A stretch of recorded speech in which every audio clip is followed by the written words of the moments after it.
사순절 묵상집 곁에 머물며 오늘의 제목은 호호를 넘어서입니다. 아론더러 이르되 우리를 인도할 신들을 우리를 위하여 만들라. 애굽 땅에서 우리를 인도하던 이 모세는 어떻게 되었는지 알지 못하노라. 사도행전 7장 40절입니다. 출애굽과 광야 40년을 이끈 지도자여 시내산에서 하나님의 말씀을 받아 전한 모세에게 목이 곧은 이스라엘은 거역을 일삼았습니다. 누가 당신을 우리의 재판관으로 삼았느냐며 배척했고 광야의 여정에서는 그의 권면을 듣기보다 노예살이하던 애굽을 그리워했습니다. 모세가 시내산에서 율법을 받기 위해 하나님과 머물고 있을 때 자신들을 이끌어줄 새로운 신, 송아지 모양의 우상을 제작하여 제물을 바치고 즐거워했습니다.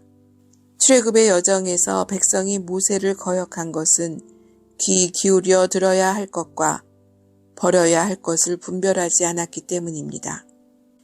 고통 가운데 신음하던 노예살이의 채찍은 잊은 채 주인이 던져주던 고기 생각으로 가득합니다. 그들의 신음소리를 듣고 구원하신 하나님은 잊은 채 지금의 욕망 채우기에 급급합니다. 그들의 기준은 호호, 좋으면 하고 싫으면 하려 들지 않습니다. 좋고 싫은 것의 기준은 지금 당장 욕구를 채울 수 있느냐는 것이고 내 맘대로 할 수 있느냐는 것입니다. 성숙하지 못한 인생의 기준이며 욕망에 기반한 분별이기에 신앙과는 멀리 떨어져 있습니다. 그럼에도 많은 이들이 삶과 영혼을 채울 기준으로 호호를 선택하곤 합니다. 백성은 모세가 하나님의 말씀을 받고자 시내산에 머무는 그 잠깐의 부재를 견디지 못하고 아론에게 자신들을 인도할 신을 만들어 달라고 요구합니다. 미숙한 신앙은 침묵과 부재에 담긴 하나님의 깊은 뜻을 헤아릴 인내와 지혜가 없습니다. 참된 변화는 기다림을 통해 이루어지며 성숙한 신앙은 하나님의 침묵을 통해 익어가지요. 어리석은 이들은 당장 눈을 만족시킬 대리물을 찾기에 바쁩니다. 애굽의 기억을 되살려 송아지 모양의 형상을 만들고는 신으로 경배하며 떠받듭니다. 새로이 만든 우상은 애굽 시절에 대한 향수이기도 하고 익숙한 것으로 돌아가려는 어리석음의 소산이기도 합니다. 백성들이 원하는 것은 어르고 달랠 수 있는 신, 재물을 바쳐 조종할 수 있는 신입니다. 하나님의 뜻에 순종하기보다는 자신들의 뜻을 맞춰주는 신을 원한 거지요. 어리석은 신앙은 우상 숭배로 이어집니다.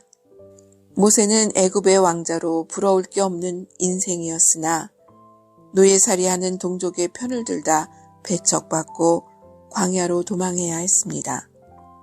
편들고도 버림받은 셈입니다. 하나님은 배척받은 사람 모세를 택해 구원의 도구로 삼았습니다.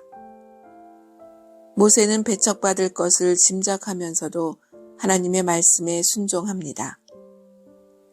그의 기준은 호호가 아니라 하나님의 말씀이기 때문입니다. 욕망과 호호를 기준으로 선택한 이들은 끊임없이 불평을 터뜨렸고 말씀과 하나님의 뜻에 의지한 이는 끊임없이 엎드려 빌 수밖에 없습니다. 결국 모세는 지상에서 가장 온유한 사람, 덕에 가장 온전한 사람이 되었고 목이 곧은 백성은 그 누구도 가나안에 이르지 못하고 말았습니다. 가나안, 하나님의 약속의 땅으로 가는 여정은 하나님의 백성으로 변화되는 여정입니다. 익숙한 과거와 결별하는 이 여정을 통해 삶과 신앙의 기준이 무엇인지를 깨달아야 합니다.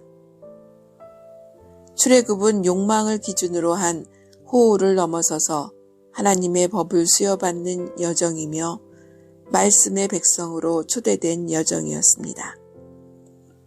예루살렘을 향하는 예수님도 새로운 신앙의 기준을 세우고 있습니다. 십자가는 욕망의 호호를 판단하는 시비를 넘어서는 하나님의 새로운 길입니다. 낡은 기준에 잡혀서는 따를 수 없는 길입니다. 기도하겠습니다. 주님, 저희에게 지상의 시간을 주신 것은 삶을 통해 당신께 더 가까이 오라는 것임을 기억하게 하십시오. 그러니 오늘 하루 선택의 순간이 주어질 때마다 익숙하고 편안한 것, 제 육신의 욕망을 채우는 호호가 기준이 되지 않게 하십시오. 더 나아가 남을 판단하며 시비를 가리는 심판자가 되려는 고약한 마음에 빠지지 않게 하십시오. 하루가 끝날 무렵 말씀이 저를 주님께 가까이 이끌었음을 감사하게 하십시오. 아멘.